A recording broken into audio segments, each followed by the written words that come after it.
Wonderful people, this morning we are going to be sharing on this question. Do you think silence is weakness? That's the question we are going to be sharing on today. Do you think silence is weakness? As for me, I don't think silence is weakness. Silence is actually wisdom. Stop begging for what should be freely given. Let me come again. Stop begging for what should be freely given. They ignore you. They delay replies. They make you question your worth with every unread message, every missed call, every excuse. But here is the truth.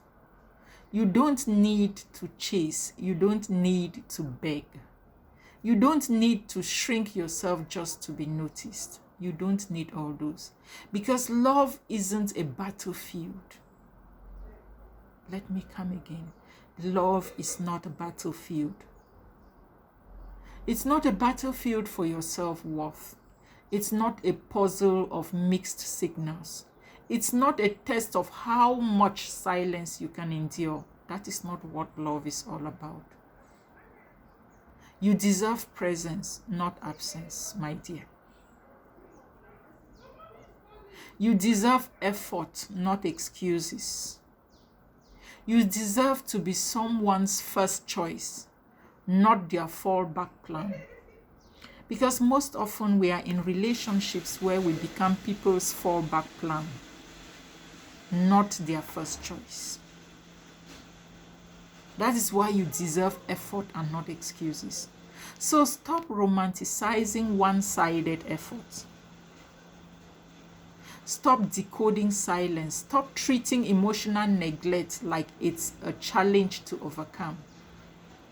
It shouldn't be the case.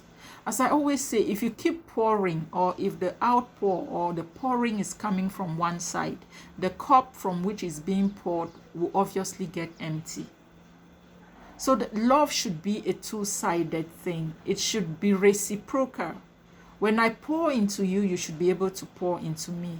In that case, we will always be afloat. We will never run dry. But if it becomes a one-sided show, where you keep seeking for validation, you keep seeking to prove yourself, you keep taking excuses instead of making effort, you will see that your cup will finally run dry and you will have nothing to pour anymore.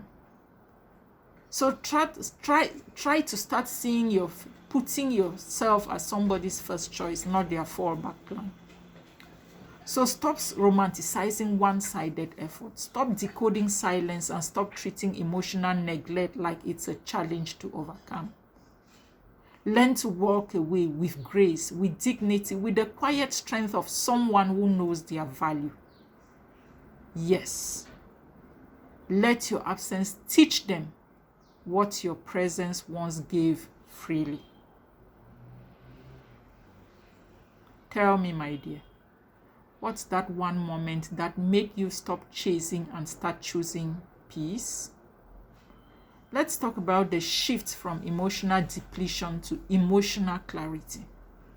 Because the more you chase, the more they run. But the moment you go quiet, they will finally hear what you were trying to say all along.